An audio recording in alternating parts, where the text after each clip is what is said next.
A paz do Senhor Jesus esteja com todos. Bom, hoje é o nosso dia 232 e também é o encerramento do livro Lamentações de Jeremias. E eu gostaria de rapidamente comentar o capítulo 3, 4 e capítulo 5. O que me chama a atenção é que a gente continua vendo os lamentos dentro de uma linguagem poética.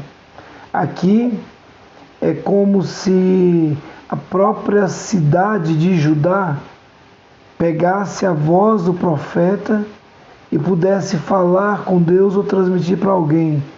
E mais, é como se o próprio profeta também sentisse a dor de uma cidade e através das suas palavras ele pudesse expressar o sentimento de uma, entre aspas, cidade que perdeu os seus sentimentos, os seus recursos em relação a Deus.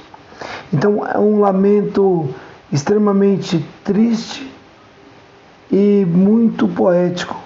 Ele começa falando, capítulo 3, no versículo 1, eu sou o homem que viu a aflição trazida pela vara da sua ira. Do versículo 1 ao versículo 20, nós vemos frases muito pesadas, muito fortes, como de um lamento de alguém que está sofrendo. E esse sofrimento aparentemente não tem fim. Ele chega a dizer o seguinte, ele chega a dizer que o próprio Deus voltou a sua mão contra mim. Olha o que ele fala. Vez após vez, o tempo todo, Deus ele fez com que a minha pele e a minha carne envelhecesse e quebrou os meus ossos. Ele me sitiou e me cercou de amargura e de pesar, fez-me habitar em escuridão. Esse é um pouco do clamor, como eu já disse, é uma linguagem poética de alguém que está em sofrimento sem fim. E ele fala assim no versículo 10, como um urso à espreita, ou como um leão escondido, arrancou-me do caminho e despedaçou-me, deixou-me abandonado. O sentimento era um sentimento muito ruim. Versículo 20, ele fala assim, eu me lembro muito bem de tudo isso. A minha alma desfalece dentro de mim. E a nossa vida de vez em quando fica assim.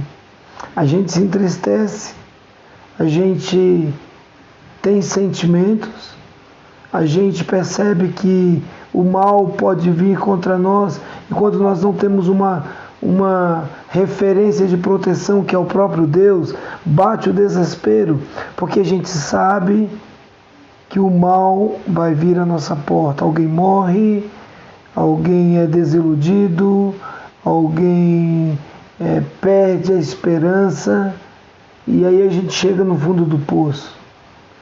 E o profeta vai dizer para quem chega no fundo do poço, no versículo 21, ele se lembra de Deus. E ele vai falar essa frase que ela é muito conhecida no meio cristão. Todavia, mesmo que eu esteja sofrendo, um sofrimento que parece que não tem fim, porém, todavia, entretanto, eu me lembro do que pode me dar esperança. A mente e o coração vai se lembrar de Deus. É o único que pode dar esperança. E graças ao grande amor do Senhor, é que não somos consumidos. Sabe aquele versículo que a gente fala? As misericórdias do Senhor são a causa de não sermos consumidos. É o que está aqui no versículo 21. Graças ao grande amor do Senhor, é que não somos consumidos, pois as suas misericórdias são inesgotáveis. Renovam-se a cada manhã, grande é a sua fidelidade. Então, ele fala assim, eu digo a mim mesmo, que a minha porção é o Senhor, portanto, é nele que eu vou colocar a minha esperança. Veja que coisa especial. Do fundo do poço há uma lembrança de quem pode dar esperança. E E ele vai fazer uma oração de arrependimento a partir do versículo 42. Ele vai dizer, olha, nós pecamos e nos rebelamos. Então a causa é o pecado. Nós precisamos de perdão. É isso que ele fala.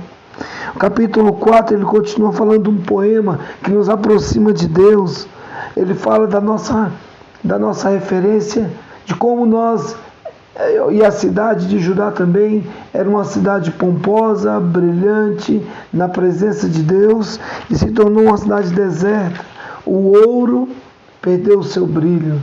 A criança que mama no seio da mãe agora não tem leite, não tem comida, está morrendo de sede e morrendo de fome. Como uma coisa que é tão gloriosa passa a ser tão maléfica e tão dentro de uma imagem tão terrível.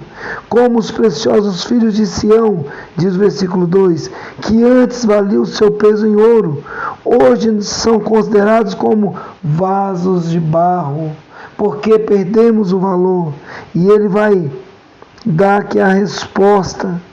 É por causa do pecado. Ele fala que a punição do meu povo é maior do que o de Sodoma. Ele vai dizer que a morte lenta, ela é pior do que a morte rápida. Por isso que há uma promessa de quem não busca o Senhor. A morte não vai ser como de Sodoma e Gomorra, que foi de uma vez só. A morte vai ser pela fome, pela miséria, pela sede, e vai morrendo aos poucos. E a loucura entrou em Judá. Com as próprias mãos, as mulheres bondosas cozinharam seus próprios filhos e se tornaram a sua comida quando o meu povo foi destruído. Meu Deus! Até os sacerdotes, os profetas, eles pecaram, e por causa do pecado deles, diz aqui o versículo 13, por causa do pecado dos seus profetas e das maldades dos seus sacerdotes, foi que vieram acontecendo todas essas coisas. Então, o capítulo 5 vai ser um capítulo de arrependimento. Ele vai dizer, lembra-te, Senhor, do que tem acontecido conosco. Olha para a nossa miséria. A nossa herança foi entregue aos estranhos.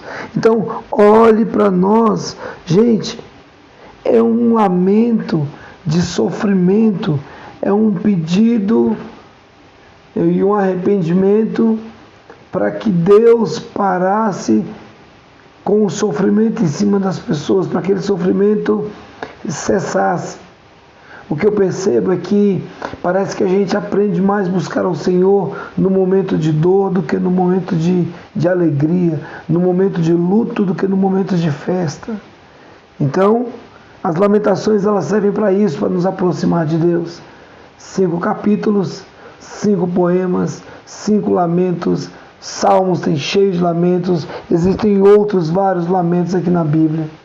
A partir de amanhã, a gente vai ver a história de Ezequiel, um profeta que profetizou na Babilônia, coisas especiais.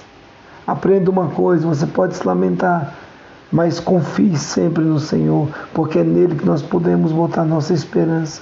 Que Deus te abençoe e tenha uma excelente leitura.